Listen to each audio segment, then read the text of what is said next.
আসছি পরের খবরে। ফের বিতর্কে তন্ময় ভট্টাচার্য, সিপিআইএম নেতা। কিছুদিন আগেই মুসলিম ধর্মাবলম্বী মানুষদের নিয়ে একেবারেই তিনি বিতর্কিত মন্তব্য করেছিলেন, যার প্রতিবাদ করেছিলেন বিধায়ক নওশাদ সিদ্দিকী।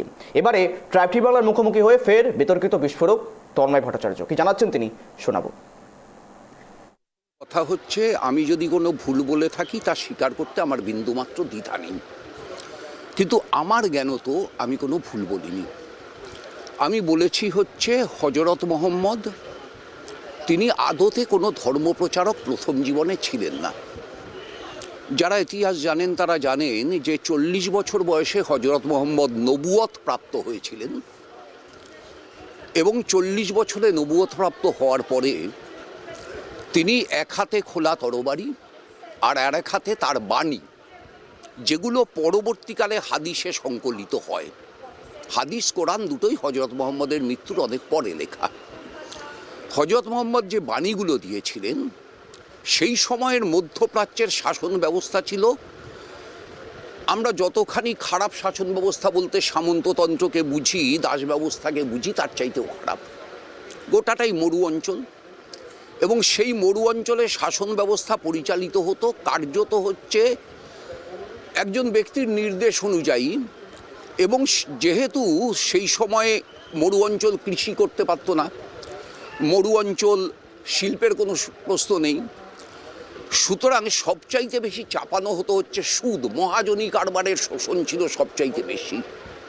এবং আপনি দেখবেন হজরত মোহাম্মদের নির্দেশের ভিতর অন্যতম হচ্ছে পবিত্র মুসলমান সুদ নিতে পারবে না, যার জন্য এখনও অনেক ধর্মপ্রাণ মুসলমান ব্যাংকে সেভিংস অ্যাকাউন্ট খোলেন না।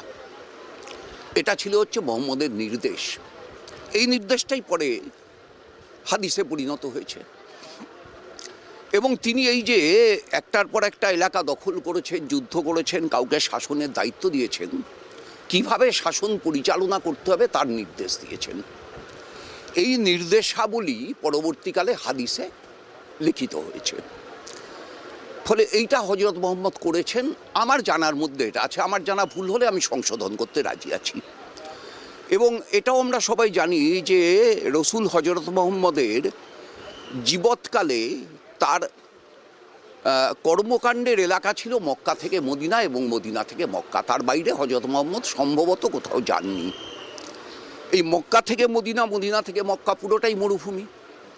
এই অঞ্চল জুড়ে তিনি এলাকা দখল করতে করতে গেছেন, এই অঞ্চল জুড়ে ফিরেছেন। যার জন্য দেখবেন ইসলাম ধর্মের প্রধান দুটো কেন্দ্র হচ্ছে মক্কা আর মদিনা। দুটোই হজরত মোহাম্মদের স্পর্শধন্য এলাকা। এবং হজরত মোহাম্মদ নিজের জীবদ্দশায় কিছুই লিখে যাননি। আমি এই কথাগুলো বলেছি, এবং আমার অত্যন্ত প্রিয় মানুষ নওশাদ সিদ্দিকী সাহেব, তিনি এটি ফেসবুক পোস্ট করেন, এবং সেই ফেসবুক পোস্ট করে তিনি আমার সম্পর্কে কিছু মন্তব্য করেন। আমি সবসময় তার কাছ থেকে শিখতে রাজি আছি। ধর্ম আমার অত্যন্ত আগ্রহের বিষয়। ইসলাম ধর্ম শিখবার জন্য পীরজাদা নওশাদ সিদ্দিকী একজন উপযুক্ত মানুষই হতে পারেন, আমায় শেখাতেই পারেন।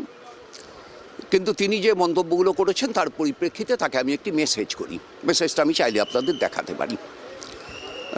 সেই মেসেজটা আমি লিখি যে, আপনি আমার অত্যন্ত প্রিয় মানুষ, আপনি আমার এই বক্তব্য সম্পর্কে কিছু মন্তব্য করেছেন, আমার যদি কোথাও ভুল হয়ে থাকে আপনি যদি ধরিয়ে দেন আমি সংশোধন করে দেব। তারপরে আর আমি তার কাছ থেকে কোনো মেসেজের উত্তর পাইনি। তিনি আমার মেসেজ পড়েছেন কিনা তাও আমি জানি না।